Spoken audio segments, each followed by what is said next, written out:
B part.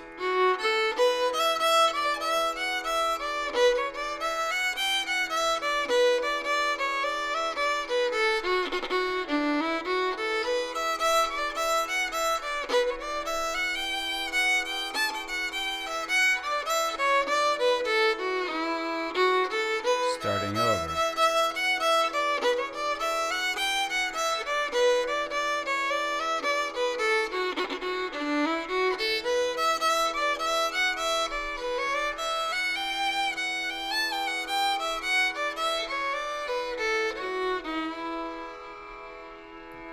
All right. Hello, everybody. Thank you for attending.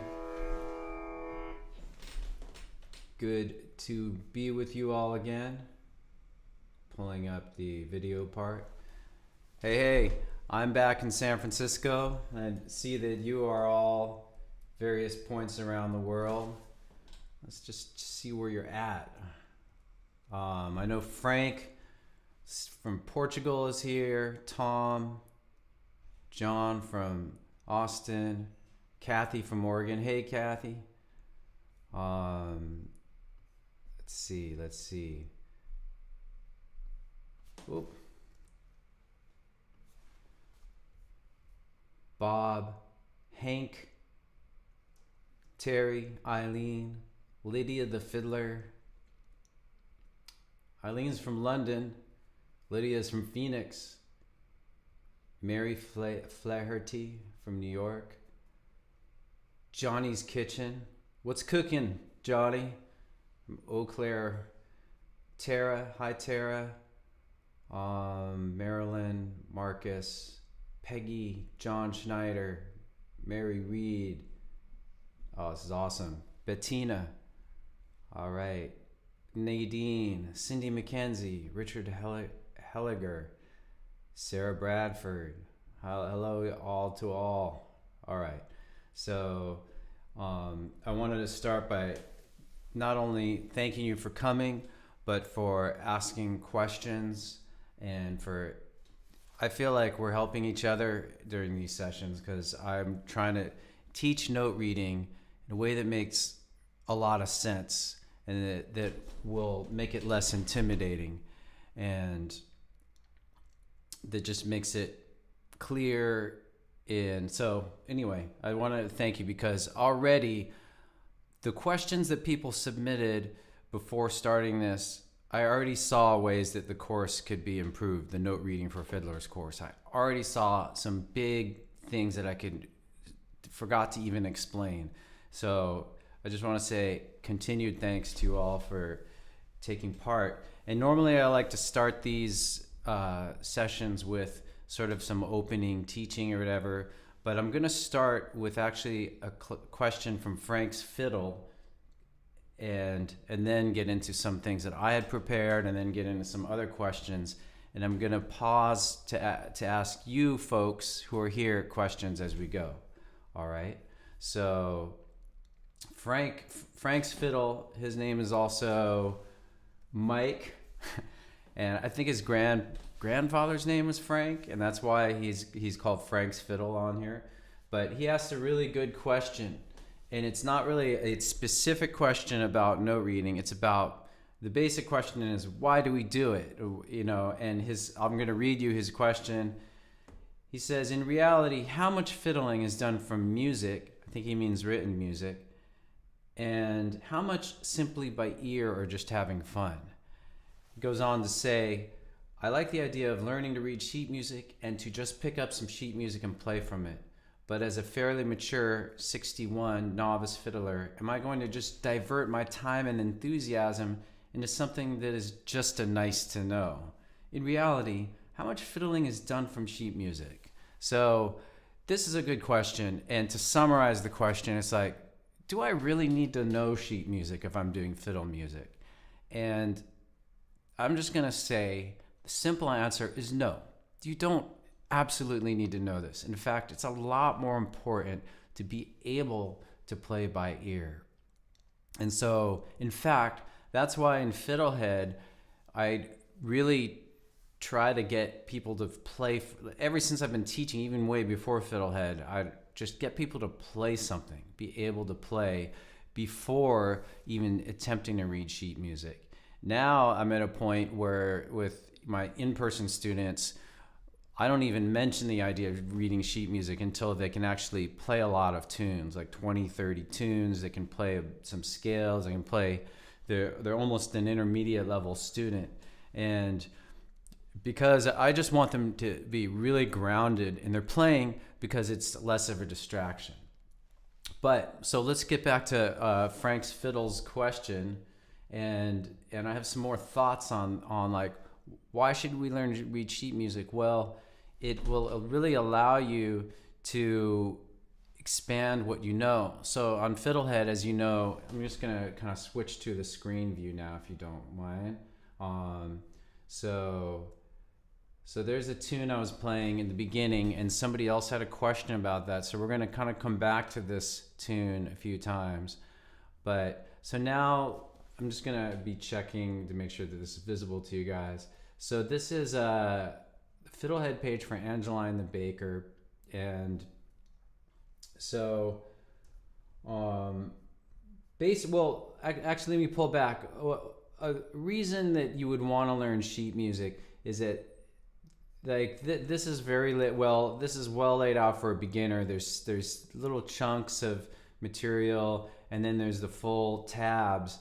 But when you move on from Fiddlehed, which eventually I hope you do, I hope you all just continue to play music for your whole life. You're going to not always have things this well laid out, and so that's why I really want to teach you to read sheet music. Is that having that skill, you'll be able to find tunes that. So say you hear a tune you like. Say it is Pigeon on a Gate. Okay. Yeah, so say it is Pigeon on a Gate. Now, here's I just did a search for Pigeon on a Gate, and there's all these versions. Okay, so what I'm gonna get into more of how I learn tunes. It's another question, but basically it'll allow you to learn almost any tune. You can go and listen to the tune, and then go look up sheet music and find a simple version, So there's different versions. Some are easier this looked like the simplest version, so I called this up, and I have that pulled up here, which was what I was looking at earlier. All right. So, but basically you won't always find tabs. You won't always find this stuff. And so I really want you to be able to learn on your own. So now I also wanted to say that I'm just going to do this part with so say you have a book, like here's the Fiddlers fake book. Here's the tune Hobart's Transformation, which I teach on the site, very similar version. And what reading will allow you to do is to mark up the sheet music. So one big thing you can do is say something's hard, or there's a point where you want to practice. You can use brackets to practice that. So I'm going to put some brackets around the first bar. So that means that you can be like, okay, tomorrow when I go to practice this, I know that I need to start with this because it's really hard. So it'll allow you to do that. Another thing you can do, but when you mark up the music, use a pencil so you can erase it because you may change your mind, is you can add bowings. So, like let's look at the last line down here. I'm just going to turn it around for a sec. I just penciled in a slur mark. So maybe I wanted to add that. Maybe through your practice, you're like, oh, that sounds cool. So it'll allow you to deepen the practice as well as learn tunes. But I think the biggest thing is it'll help you learn tunes. If you're listening to a song on YouTube or Spotify or however you listen to music, and you're like, I really want to learn that, and being able to read music will be like a very good tool to help you. It'll help you know what, like for instance, if you can find that tune in the Fiddler's Fake book or some other source, you can probably figure out what the scale is to warm up with. So you could warm up with the scale, and that'll help you. And then you can maybe get the first few notes. Maybe if you get the first few notes, you can do the rest by ear. So we're going to talk more about that later. All right. So So anyhow, that's a rough answer to the question, like that, and it's going to lead to my next point.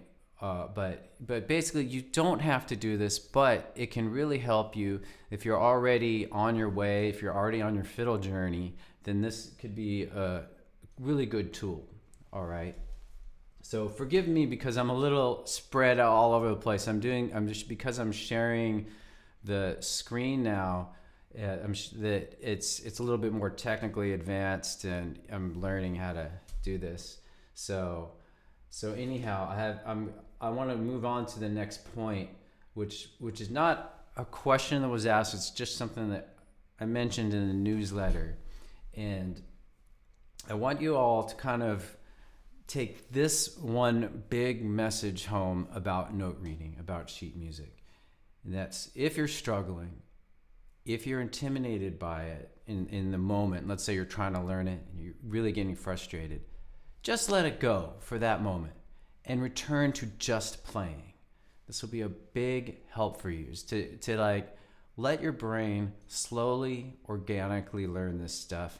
And if it's not making sense, if it's seeming like higher math, then just let it go for the moment and trust in your own like intuitive process. You will eventually be able to learn this. And this is like the main thing I want you to get, is to learn this music in an intuitive way. Don't worry about the rules at first. That said, I'm going to talk about some rules and stuff later and maybe take questions on that. But the main thing I want you to get out of this seminar is that you can really learn to read without even having to think about rules. And I'm going to talk about that right now.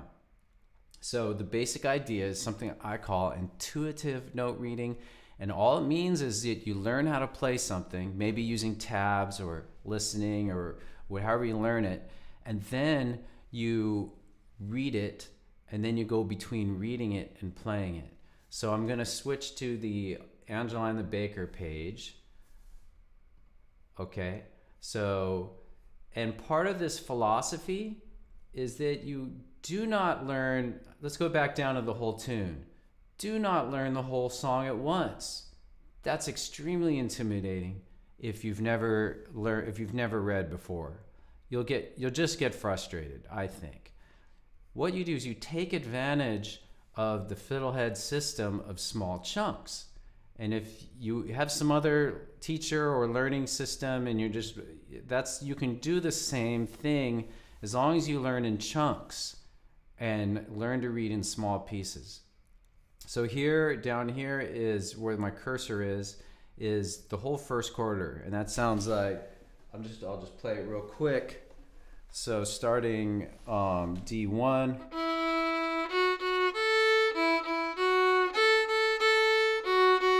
All right. So, but what I want to do right now is not even use even learn that. I want to start with this key interval up here, D2 to open A. Give me a moment. I'm just checking to make sure. Yeah, I think you can see that okay. Let me know if you're having trouble seeing the screen and the cursor and so forth as I teach, because I want to make sure that you're able to learn and see this. Okay, so getting back to it, I would start, look how simple this is. D2 to open A. I'm just going to play that so you hear it. D2 twice. So, well, what I'm suggesting, here I'm going to switch back. So what I'm suggesting is that once you learn, and we'll switch back to the music view in a sec, on your own, you just learn D2 twice to A. Practice that until it's easy. And for most people watching now, this is a more basic interval. You can at least get that looping, okay? And if you're an absolute beginner, then you'll soon be able to do that, okay? So the idea though is you get it without looking at that music. Be able to do it with your eyes closed. Be able to do it in your sleep. So this is the intuitive note reading process. Then you go and you look at it and you listen to that. So let's do that now. So we're going to go to that piece and we're going to listen to it.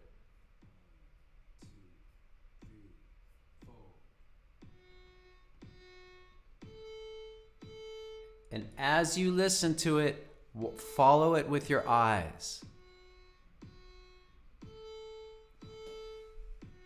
Okay? Okay, and then we could do the same thing with the next interval, which is D1 to open A. You would, well, actually, let me pull back. So go back to D2 to open A. So the next step would be you play and read at the same time. So to illustrate that, I'm just going to go back to seeing you. And so basically, now that I've read it and also played it and separated those two things, I'm going to put them together and I'm going to stare at the music and to put it together.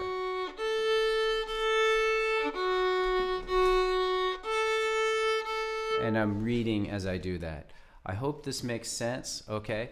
And so a few take-homes so far is that you're moving between looking at the music, playing, and doing them together.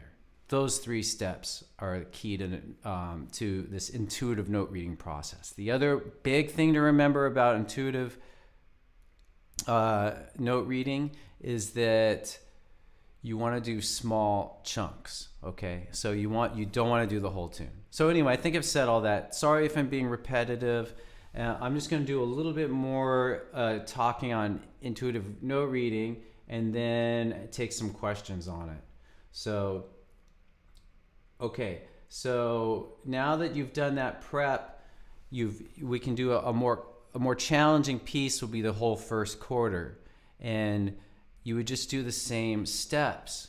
You would first learn to play it independently of reading. Okay, so I'm gonna do that now. I'm gonna play it for you. So I would play this.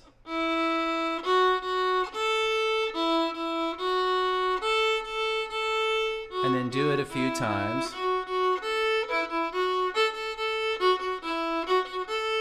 Loop it, use all the Fiddlehed tools you've been learning, like looping and micro practice. And so you really just master this piece.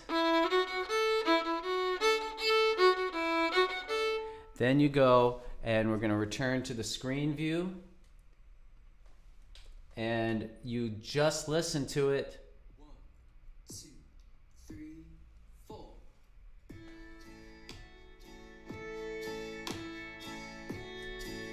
And follow. I'm going to use the cursor to follow.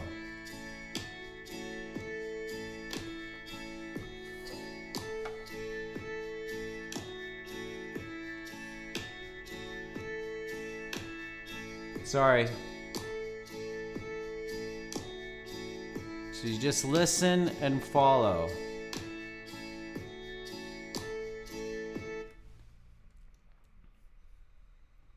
So sorry if this seems repetitive, but this process is so powerful, I think. And then now the next step would be I simply look at that sheet music and play it with play and read. I start over, and so it would be nice if I had to. I'll have to work on the tech part of these webinars, but be able to see me and the music. We'll figure that out for a future one. But anyhow, so anyway, that is the intuitive note reading in its essence, okay? And you would if you only read one little piece, one bar or two bars the first quarter in a session, then consider that a great step, a big win, not just a small win, but a big win. And you would just slowly work through tunes, use all the same practice methods, but we're learning sheet music. Okay, so I'd like to pause now and see if there's any questions on this process, so this is the process of intuitive note reading, of using kind of audio and sheet music to learn. So if anybody has any specific questions on this, let me know.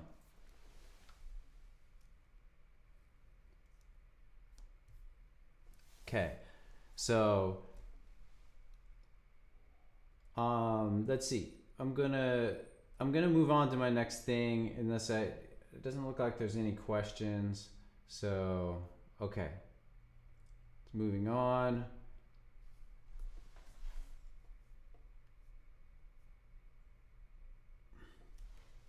I had one thing that I wanted to add to this, actually,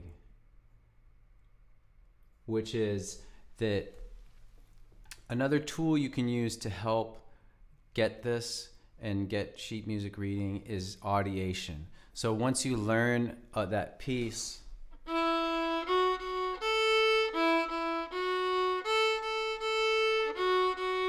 you could hear it in your head.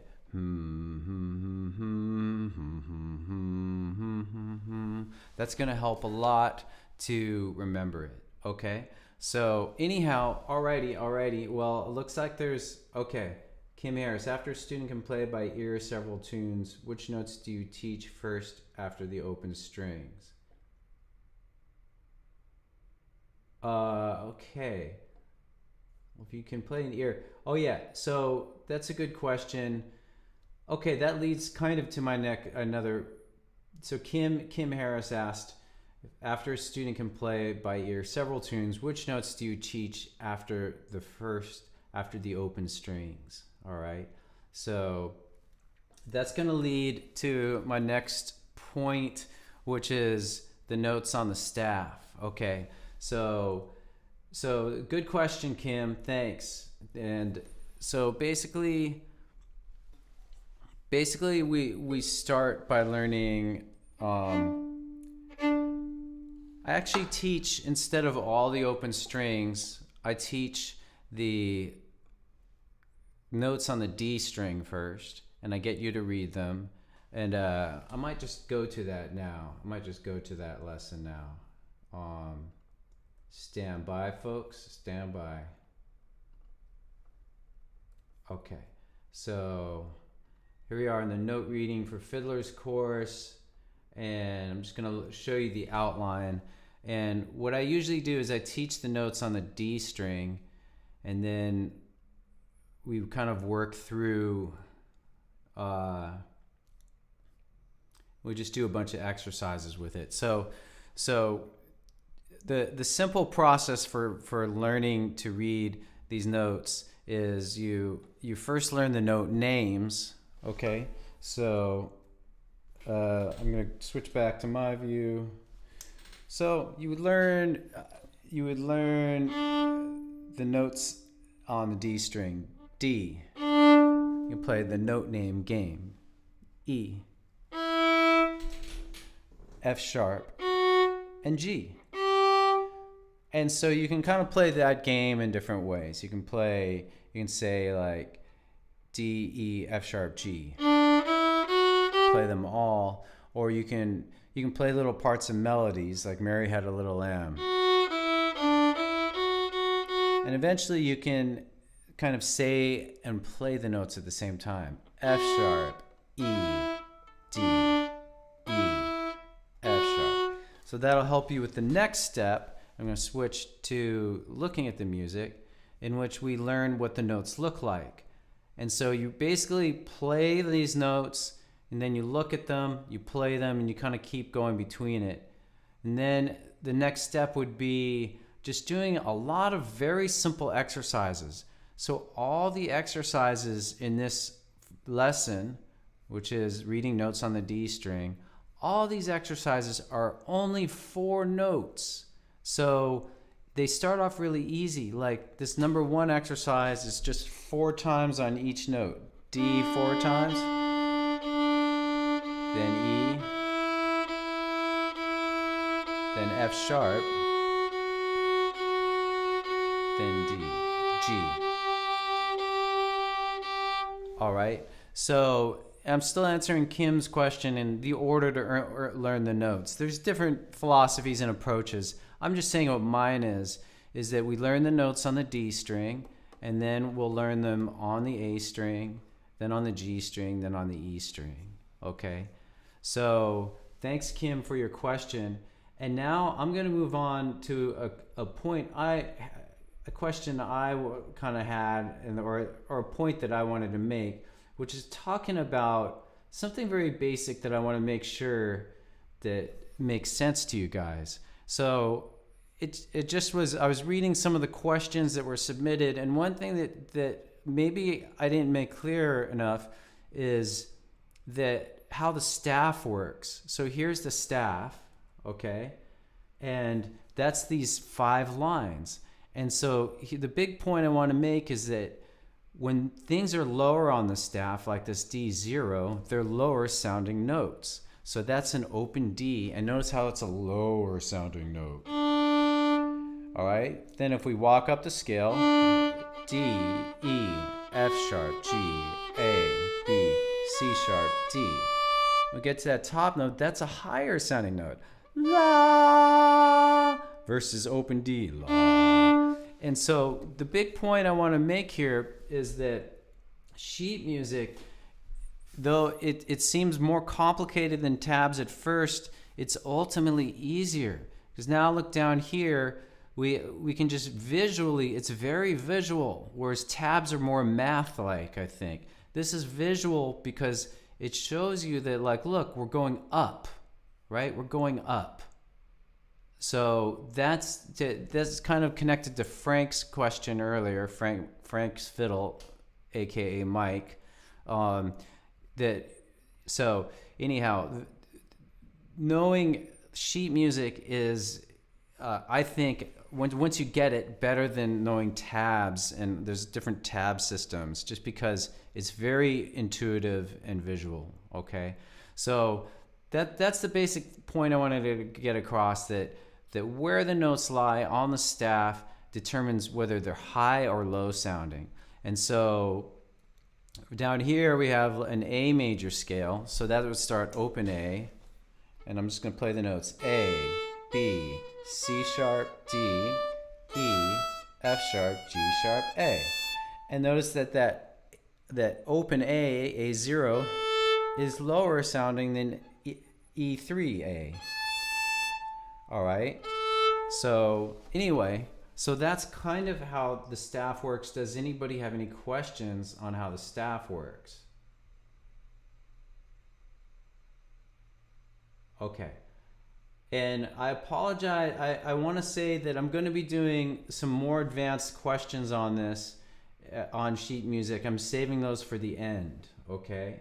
So if you had there's a few, I'm going to answer everybody's questions who submitted, but anyhow, so let me see. I'm going to look at the comments here for a sec. Fourth finger used. You point out.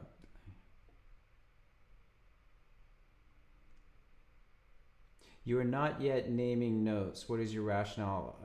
Bob Morrow asks, you are not yet naming notes. So I think I just did name notes, but maybe I misunderstood your question, Bob.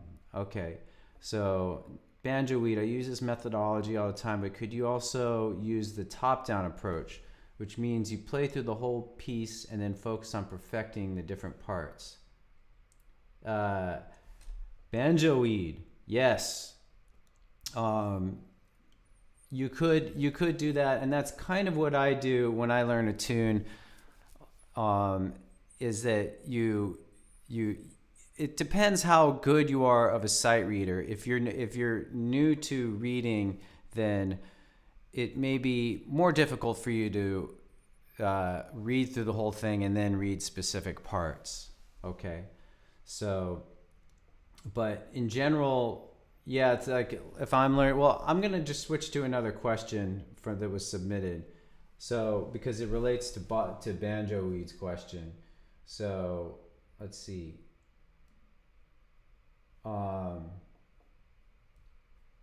John from Texas asked, how do you balance between sight reading and playing by ear? I play by ear a lot. Okay, so it's a good question, and it relates to, I think, Banjo Weed's question, which was just asked. So first of all, what does sight reading mean? Okay, I'm just going to switch back, talk to you guys directly. What is sight reading? It means that I've never seen a tune before. I look it up in the Fiddlers fake book. Oh, Hole's Victory. There's one. And I just sit there and I try to play it.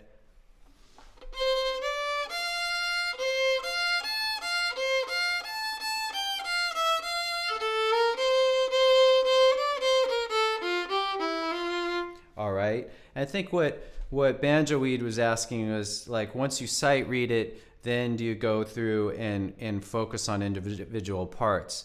And I would do that. I've been reading for a long time, and so that I'm able to sight read a tune, which is to just sort of read it cold and then go and be like, okay, yeah, that first bar is really hard. I got to work on that more. All right, and then I would just focus on that. Okay, so but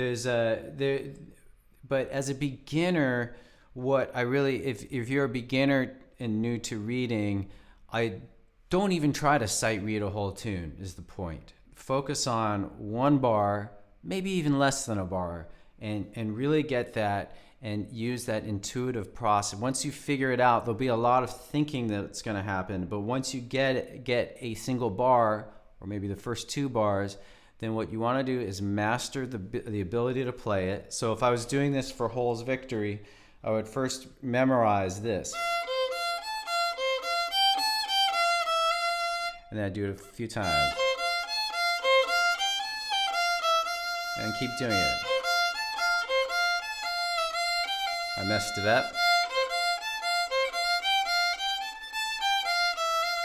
And then once I've memorized it, and that, again, that might be, how do I know how to memorize it? If it's catch-22, but if you have tabs, if you have an audio version and you're able to get that down, then you look at it, then you play it, you keep going between looking and playing, and then you try to do both at the same time. And it's that step of doing both at the same time which is teaching your brain how this works.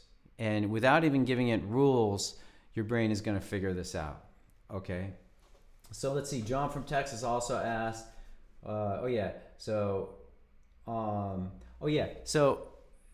when a big reason why I might sight read a tune is because I just want to see if it's something I'm interested in or a version I'm interested in. Recall earlier when looking at Pigeon on the Gate, there's a bunch of different versions, and so I might just play a little bit of one, play a little bit of another. Okay, so but I think that's the main point, is that if you're a beginner, you just kind of read one little part, and then eventually the more you read, the closer you'll get to being able to do what's called sight reading, which is just playing without ever having heard the tune, being able to play it.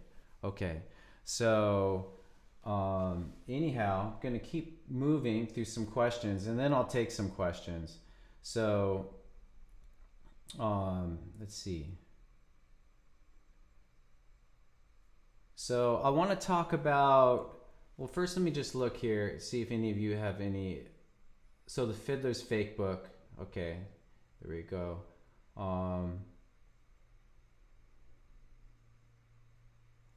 I feel like I'm a little scattered right now because I've got two computers and multiple windows open. So I just wanted to say thanks for your patience. I'm going to try to get to all the questions. If somehow I missed your question and it's later in this session, I really want to answer it, so don't be afraid to ask it again, okay? So let's see. I'm going to now talk a little bit just about note lengths, okay? So going back, there's this page, the musical terminology page that I just made. I just updated it this morning, by the way, just so you know. I'm really trying to listen to your questions and make this stuff more clear. So I updated the part on the staff. Now we'll just talk a little bit about note lengths. So So here's a wide range of note licks kind of broken down into a tree, okay? We have whole notes, which are 4 beats. I'm just going to talk through it. And that's, so that note length would be like, hold on. Sorry, folks. Let me get the screen, here we go. So talking through this, so here's our tree of note lengths. It's like the tree of life, but it's rhythms. Rhythm is life. At the top of the tree, we have a whole note. That's 4 beats. 1, 2, 3, 4. One note. Okay. Then we have half notes, which are 2 beats. 1, 2, 3, 4. 1, 2, 3, 4. Then below that, the lower part, we have quarter notes, which are 1, 2, 3, 4. Now we're getting into the heart of fiddling. Quarter notes and eighth notes are the most common notes you will see. And quarter notes might be the most common note in music. I don't actually know that, but I think that it's just the most basic note. 1, 2, 3, 4. And then eighth notes would be counted and played like this: 1 and 2 and 3 and 4 and. So what I generally, I think in the course, I really try to emphasize quarter notes and eighth notes, or long and short, okay? Because those are the most common. You will also see half notes, and you'll also see 16th notes, which are the next length. And those are 1E and a 2E and a 3E and a 4E and a. All right? So, yeah. Let's see. So on the music terminology page, I might put a link in the chat for right now, in case some of you want to view that. I just added it to the chat, and so that way you can follow along at home. Wish I would have thought of that earlier. Okay, all right. So I think that this is all fairly well explained on the page, but let me know if you have questions. Okay, so. Does anybody have any questions about reading notes? Rhythms and note lengths. Let me know. Okay, so some comment. In the meantime, I'll just say some comments. Frank says he just ordered the fake book. Fiddler's Fake Book is a great book. I have a link to it on the site under recommended gear, but this has been like my Bible for the last 25 years. I've gone through many copies of this. I've traveled around the world and broken these binders and had to get new ones. And I think I left one on the heater in my house and turned the heater on, and it caught on fire, and I almost burned down the house. But I didn't burn down the house, but I did lose my previous Fiddler's Fake Book. So it's a good book. So let's see. John says 16th notes are hardest. Okay, I hear you, John. Just, I would say get rock solid, comfortable with quarter notes and 16th notes. Let's see. Marcus, if the notes are tied together, it's to show the movement of multiple notes. See.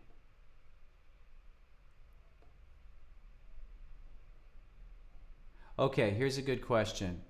So, Richard Heiliger. I had it wrong the first time. Richard Heiliger. Hey, Rich. So he says in Buffalo Gals, the dotted quarter followed by dotted eighth note never sounds right. I think it's more the bowing than the fingering I'm missing. So I'm not sure. It would be good if we could hear that. By the way, if we could hear you play it, and I know I've been promising a Zoom group lesson, and I'm working on it. It's going to happen very soon. So a lot of these questions would make more sense if we were kind of face to face and not just doing it text. But anyway, Richard, I'm going to switch to that. I'm going to go to that tune on Fiddlehed. Give me a second here, and we will we'll check out your question. And then I'm going to do another question that was asked in advance. So, Buffalo Gals. Okay. Thanks for your patience, folks.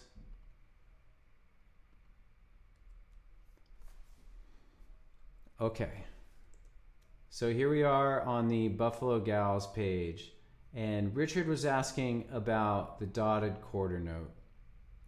So first I want to go back to, I want to explain what a dotted quarter note is.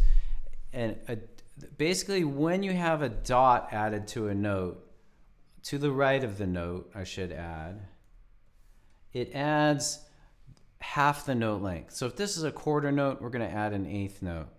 And it's very mathy, and it might kind of throw some of you off, intimidate some of you. Again, if so, just go back to the basic idea of intuitive note reading. Listen to the thing and then play it. So let's listen. Let's just listen to it, okay? 2, 3, 4.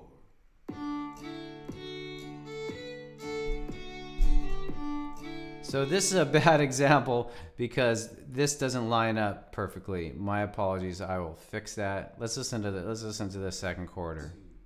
2, 3, 4. Okay.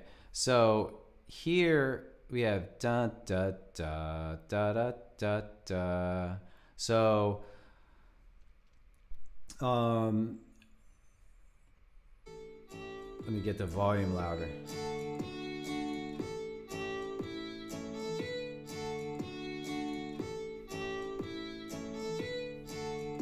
So basically with a dotted note, it's extended a little bit is a simple way to look at it. So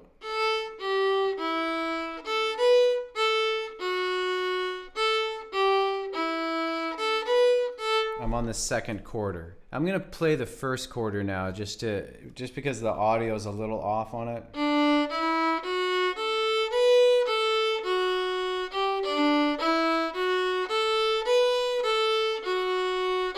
So let's now look at the very end of that bar, D2 to 3, okay? So the D2, instead of just, if those are two quarter notes, it would be just D2, 3. But because of the dotted note, it's D2, 3, okay? So, and the way that's counted, I'm just gonna do that second bar. 1 and 2 and 3 and 4 and 1. I'm gonna switch over to screen view. So again, we have 4 notes. So that D2 gets an extra eighth note in length.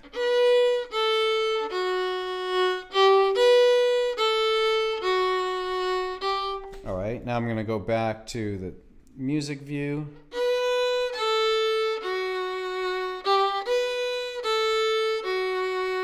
And I'll play the whole quarter.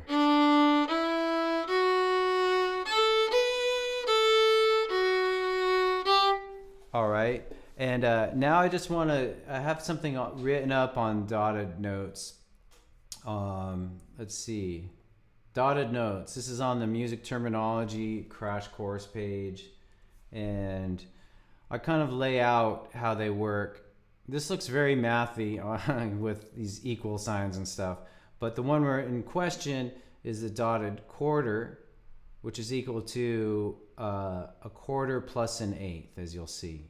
So, and it would be counted 1 and 2 and, all right? 1 and 2 and. Whereas a quarter note's only 1 and, all right? So, okay. So thanks for your question, Richard. Okay. So now I'm going to move back to a question of somebody that Steph had. So this is kind of interesting. Steph, on a sailing boat locked down in Panama, asked, how do you go about learning a new song? And then she goes on to ask, so you've got no prior knowledge of it. You heard it a couple of times. Sorry, I'm going to switch back to my view. So you've got no prior knowledge of this tune. you've heard it a couple times and thought, that's nice, I want to learn it. How do you go about recreating it? If there's sheet music available, do you download it for a look at least, or do you go by ear and try to emulate it as best you can? So that's a good question, Steph. And to be honest, I've learned tunes in a few different ways. So one way is purely by ear, which means that either somebody teaches it to you, you learn it from a video, or you just pick it up, or you figure it out on your own. Maybe you hear it really well. It's like a tune like Mary Had a Little Lamb. You're like, oh, I can kind of figure that out. So there's kind of like just pure learning by ear, all right? You can also use audio online, or however you listen to music to learn a tune. So again, going back to the first question asked by Mike, Frank's Fiddle, you don't need to know how to learn sheet music. If you're really diligent, you can listen to a recording and then just go learn it part by part. Just keep rewinding to the same part till you got it. Then pause, see if you can play it. Go and listen to it again. That's a way you can learn a tune without any sheet music. Okay, it can be quite painstaking, especially if it's a complicated tune. But it's how I learned a lot to play music, was simply by listening and trying to copy things that I had heard. Like when I was learning bass for a while, and I just listened to bass lines over and over again. And it was even harder when I was learning because I used cassette tapes, and so I just had to like rewind, and it wouldn't always be in the right spot. But that's a way you can learn, okay? But if you do have sheet music, I want to suggest just kind of a combination of things. You listen to a version, maybe listen to a few different versions. This is how I would go about learning a tune. And then I go and I look for sheet music, and I generally like to find something that's simple, because I know enough about adding variation that I can add the variation on my own. And I may look at variation versions once I got the tune, but when I'm first learning a tune, even if it's got things written in, I really try to learn it very simply. So I'm going to switch to Pigeon on the Gate, which was, and somebody else had a more advanced question on that I'm going to get to it very soon. But say I was learning this tune, and you may see that there's a little squiggly mark above this D1, which is E, and that means it's a roll, or you could also do a cut there. And so, but if I'm learning this tune, even though I can do that and I could probably add it, I like to hear it without that. So like,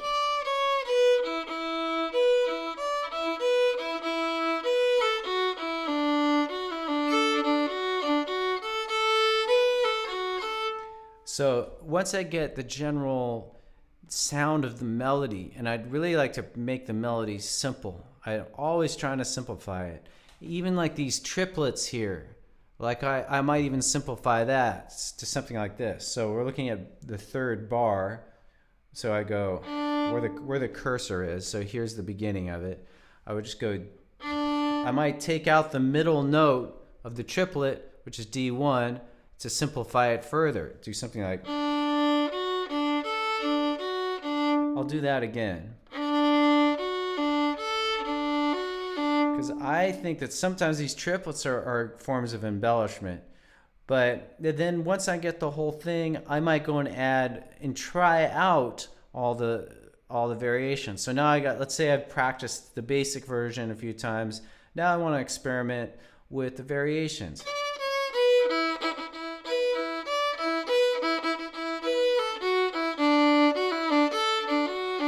But this approach of learning things this is getting a little bit further away from note reading, but I think it's relevant.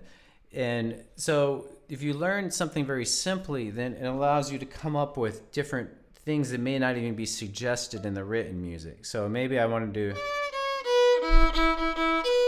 like a straight triplet instead of a roll there.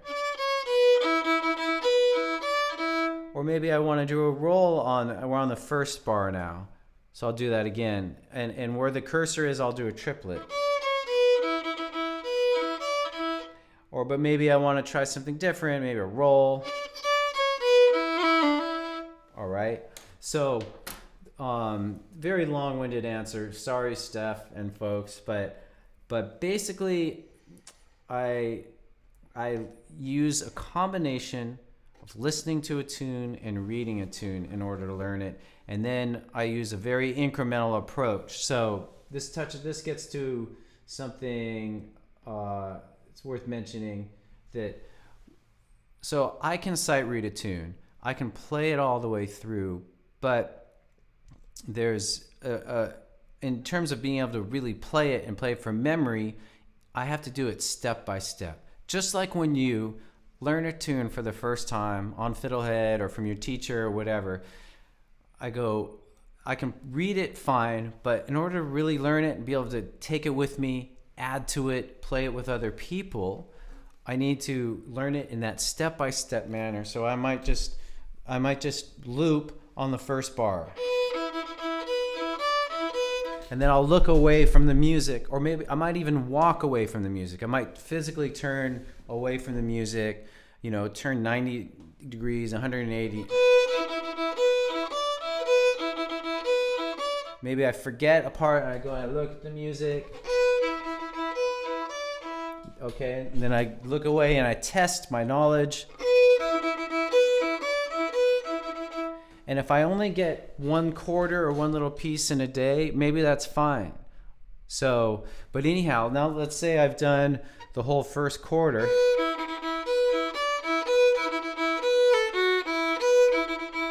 I'm looping it. Then I go and I look through the tune to see if it's repeated. So this is a key step. Maybe I save myself some mental energy. So scanning through the tune. Aha, it looks like down here in the second line, these two bars are the same thing. So I make the whole effort, oh, sorry, you can't even see that. Okay, my bad. So anyway, I was learning this first bar, and then I did the first two bars, and then, so what I'm suggesting now is that once you've got that, you scan through the tune. So I'm doing that with the cursor, and then you see that this is repeated here. You make the work so much easier for your brain, because then and it's kind of as an emotional relief too, because you realize, okay, I already know half the A part. I'm in good shape here. All right. So that's a very key thing to do when reading, is to look for repeating patterns, and I have a lesson on that too. Okay. So cool. I'm gonna pause again and just check out the questions. So let's see.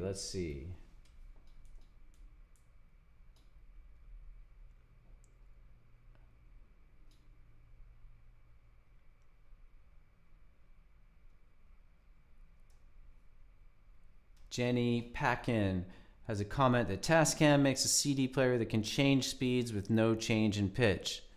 Sounds like a good thing. Thanks. Sorry, Jerry Packin. Thanks, Jerry, for the suggestion.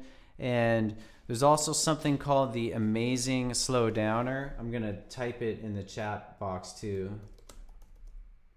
And that can also help. That's an app that does the same thing. So basically you can import music from your library and you can slow it down and play along with it. So that might help you all a lot with reading as well. So David Brown asks, is there a resource you can recommend for simple sheet music for fiddler, even if it costs money? Besides Fiddlehed, which, by the way, I really make an effort to simplify the tunes as much as possible. With the just to state the philosophy behind Fiddlehed, I try to make very simple versions in which there's more repetition, so that later, as you become more advanced, so you can get the tunes more quickly when you're starting, and then as you become more advanced and you understand variation, then you can add variation on your own. But I don't know offhand, David, of a book. If I think of anything, I'll put it on my recommended books list. But I'm just trying. I can't think of any resource offhand. You just have to kind of look. Like if we to answer your question, let's look at different versions of Pigeon on a Gate. Okay, so just look at what's, so here's one, but it's not as simple because it involves going into higher positions. Okay, here's another version, but there's a lot of black lines on this page. All right, it's a little harder to read. I wouldn't go with that. Here's the version I've been working on, and I think it's the simplest one I got. So the long answer to your question is maybe just, you can look online for like versions that make sense. Here's another version. It seems sort of simple, but it's written in a kind of a funny way, the line. So anyway, you kind of just find simple, clearly written versions online. Here's an example of a version that's a little harder. A little, let's make sure you can see this. Okay, sorry. So here's a version which I wouldn't start with. And it may be very useful. I think this is more for pipers, but notice how complicated it is. It's just going to be very confusing.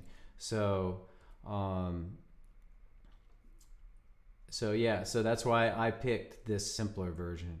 And then I simplify it further by taking away as much as possible, right? Ignoring all the embellishments, okay? So, all right. Again, thank you all for your patience. I know I'm not switching the screens that well. Okay, so let's see. Marcus suggests string builder books. Yeah, I used those when I was learning as a kid. They don't really have fiddle tunes, but they start very simply. Okay. So let's see. Any other?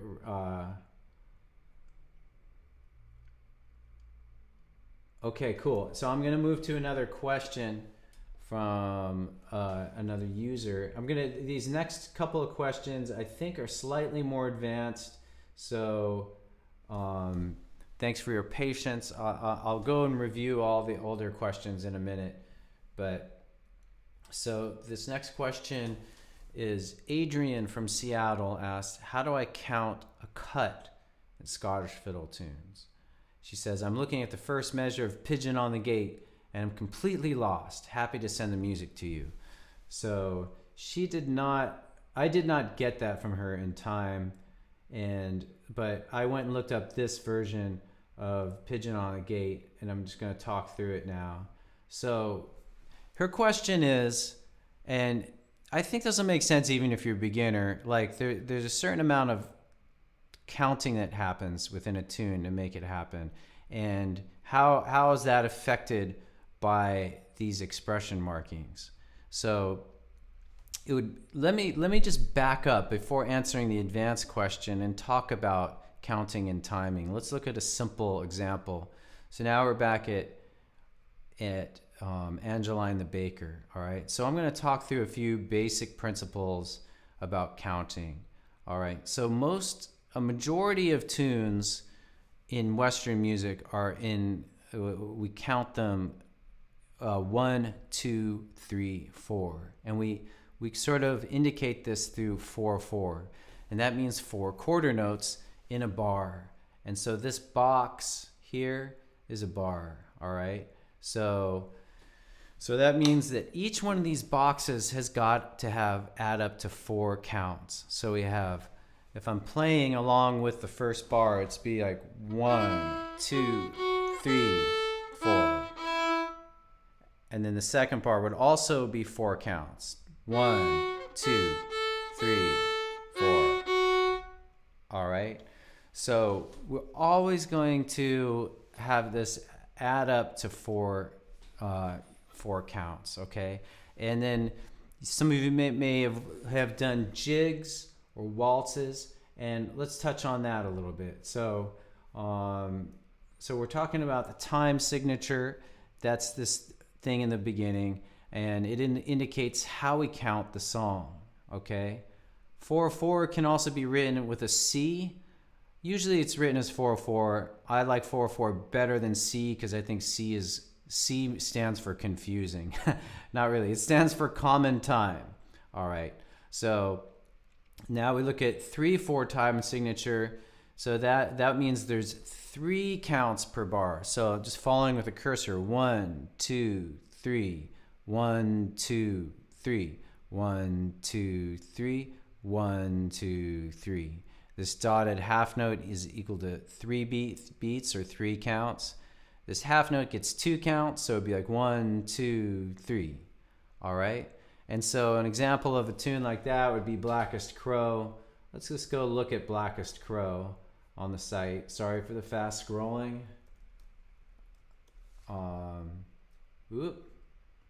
Blackest Crow.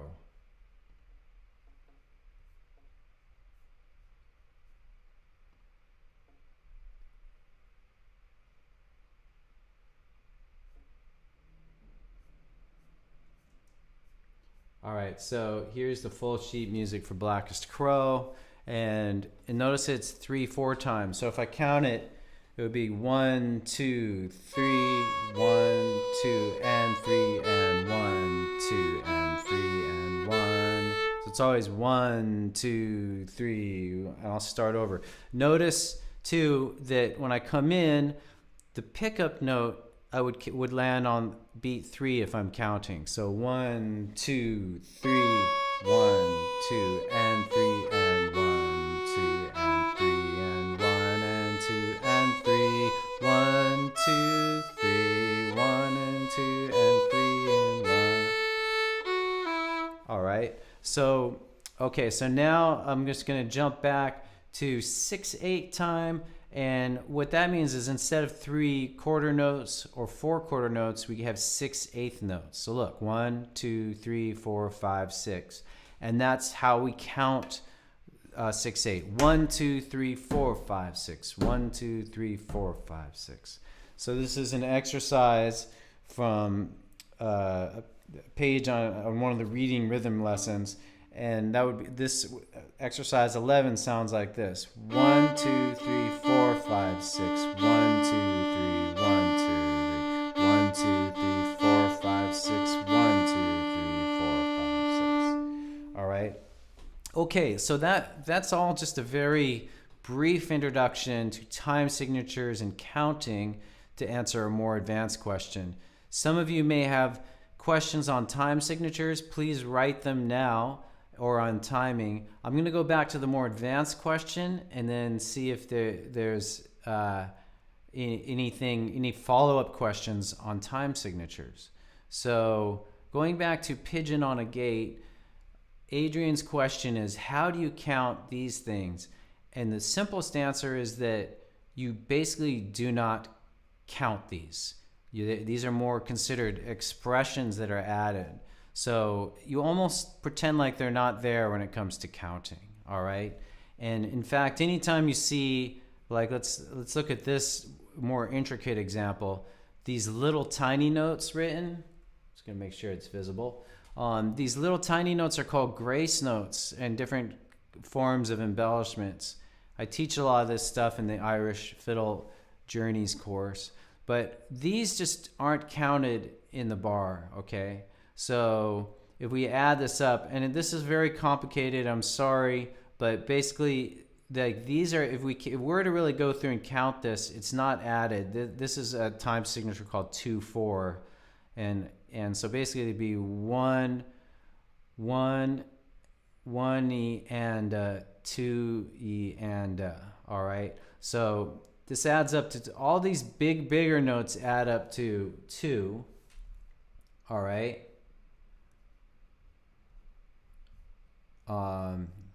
Cookies, I agree. All right. So if we just ignore, basically we just ignore the little notes when it comes to counting. And then you kind of, because they happen so quick that we just fit them in, they're almost kind of are just added as an expression. Okay. So anyway, that's the answer to Adrian's question. I'm now going to just see if any of you have follow-up questions on this, on rhythms and time signatures.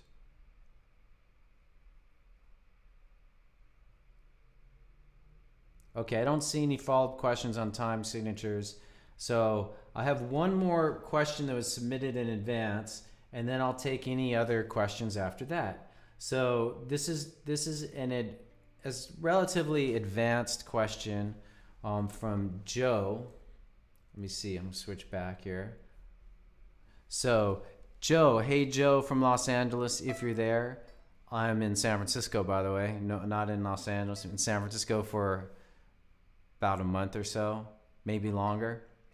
He asked, how do you interpret note reading with different positions on the fingerboard? And then he sent a follow-up question today. What he's talking about is like positions like moving up like this, all right? So it's really no different. Basically, when we go higher up, you'll often have some fingering kind of hints. Okay, so, but it's the same idea. So I'm now going to switch back to the music view, and we're going to look at a more advanced tune that I just found really quick this morning. But this is a classical piece called the Bach Double Violin Concerto.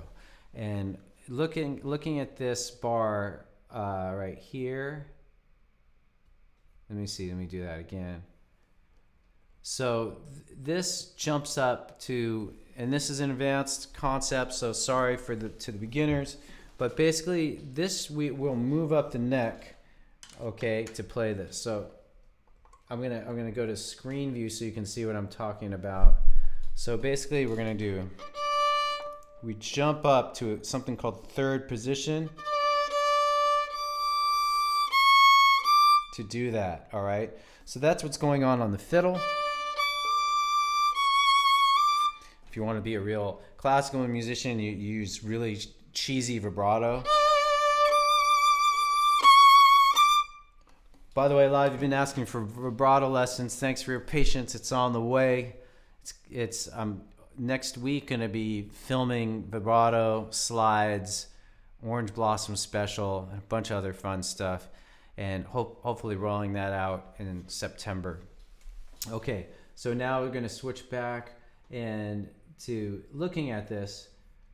So basically, going back to an earlier question or point about, when things are higher than their higher notes. So the first note is a D, which is A3. And even though if we weren't doing this, it would be A3. But since we're going to be jumping up, we play that with our first position, with our first finger. What would normally be A3. And so that 1 indicates that, okay? And what the 1 is doing is just saying, hey fiddler or violinist, you're going to need to jump up. And it's a little hint. And not all sheet music will have this. This is from a method called the Suzuki method. And so it's geared towards students. And so you basically shift up there, and then you're all set to go for the super high note, which is also a D, and that's played with 4th finger on the E string in 3rd position. And so notice that this they don't indicate this. They're sort of they don't indicate that D is played with 4th finger. They're assuming that you're going to know that, and they just give you the hint for the jump. So you've been in this previous bar, you've been in 1st position, and then you jump up to 3rd position, and you continue, and you have to figure it out from there. But so I hope that answers Joe's question. But basically, yeah, it's the same principle. Higher notes, and sometimes the notes will be super, super high with lots of, these lines are called ledger lines. There'll be lots of those going up. Okay, so if Joe's there and you have any follow-up, Joe, I hope that was helpful. So I'm now just gonna look once again to see if there's any other questions. Let's see. More position lessons. All right, Kim. I kind of so Kim is asking for more higher position lessons, and what I generally try to do is listen to them. If only one person asks for something, then I'm going to focus on a question that's a more popular question in a nutshell, because there's so many things I want to teach and that people, ask for random tunes, this random tune, this random technique, that it takes a little bit of a critical mass for me to be able to invest the time in it.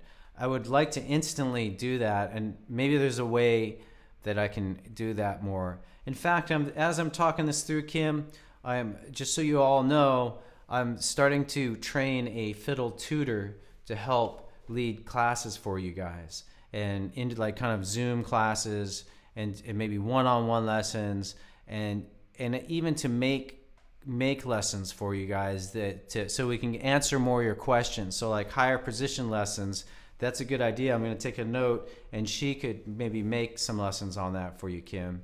So yeah, so thank you. So Joseph Allert asks, what's cut time?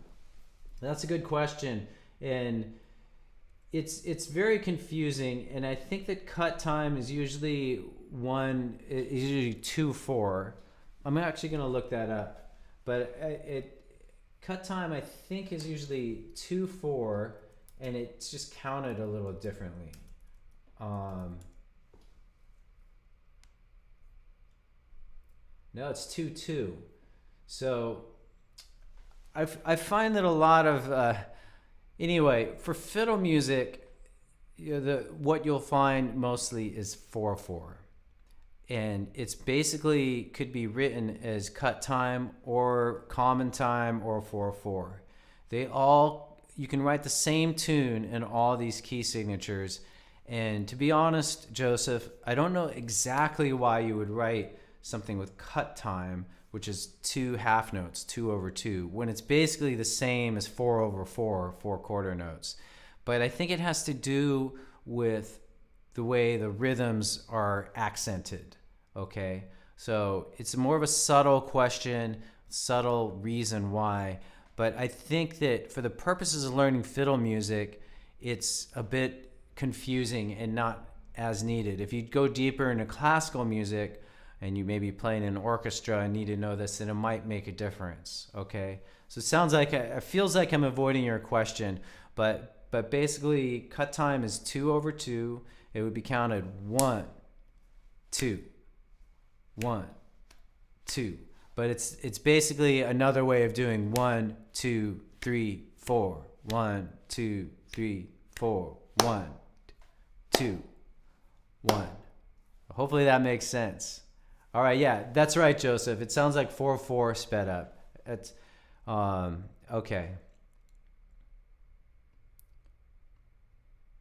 Okay, Cindy. What is the deal with stems on notes, some up, some down? Confused. Okay, good question, Cindy. And so the easy answer is it's the same note can be written with a stem up or stem down. It means the same thing. But as notes get higher, it looks better to have the stem go down. So I'm going to switch to the sheet music view.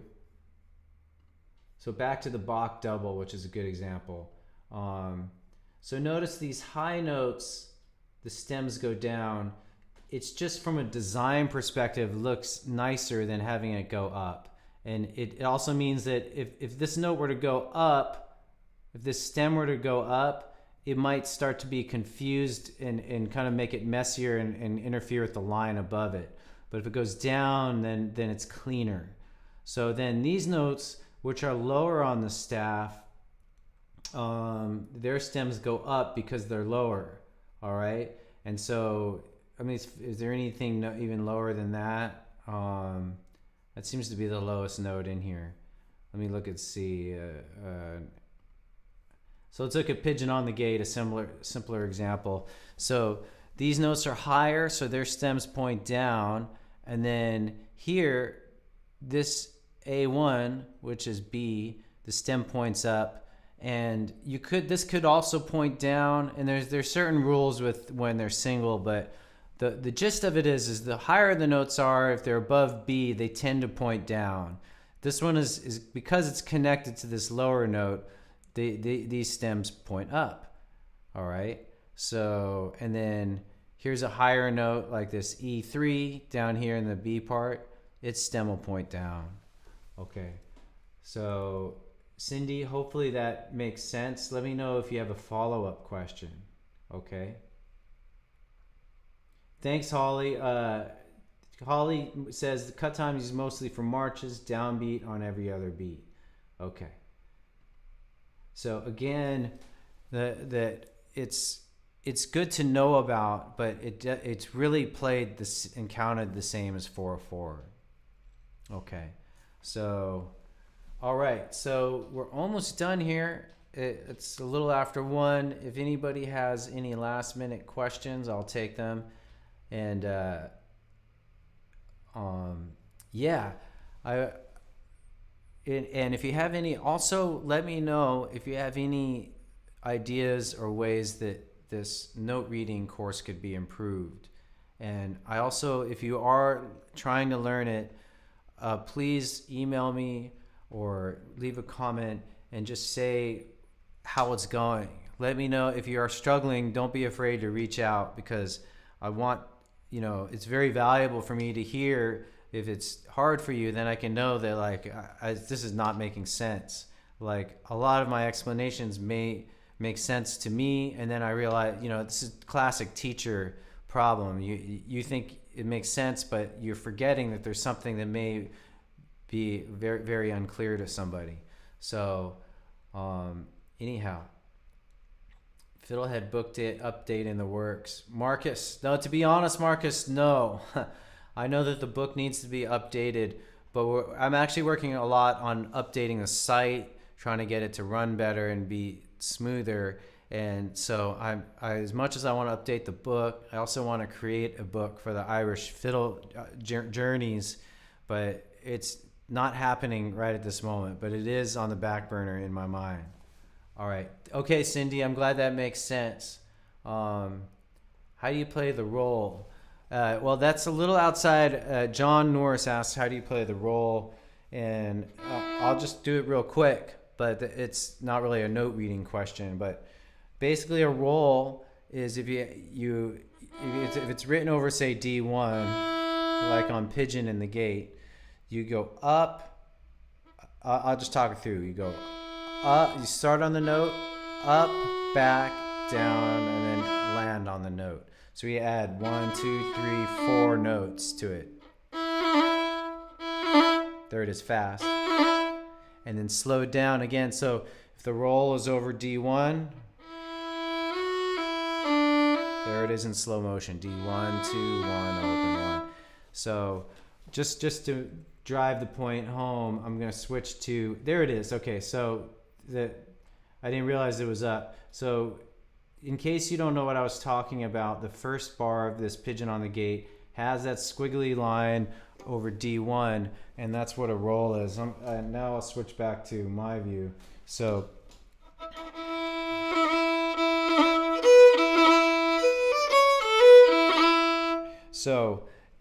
we just slow that down really. That's what a roll is. So it's the basic note. Like, let's say you did that phrase without the roll.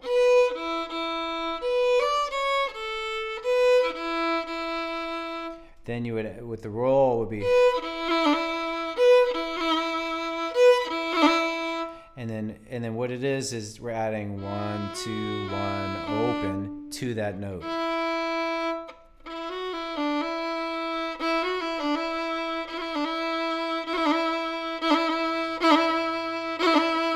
And then, as mentioned earlier, that could be interpreted different ways. More like a cut. All right, so let's see. What else do we got? Is that... Yeah, I like a bagpipe effect, right, Joseph? Eileen, you are welcome. I hope you keep playing, Eileen. All of you who are still here, do not give up. Keep playing. Thank you, Kathy. So, yeah, this note reading, just to conclude, the note reading is intimidating at first. Take it in small pieces and have faith that if you just stay with it, you'll get it. All right. And beyond all, you can learn the rules. I have the rules on the site, the terminology page, but the ultimate thing is to just look and listen. look, and listen, and your brain will figure it out. All right, Sarah, thank you all for the kind words. Sarah, I appreciate your saying that it's a great webinar, and I felt like it was a bit scattered, but I'm glad you got something out of it. All right.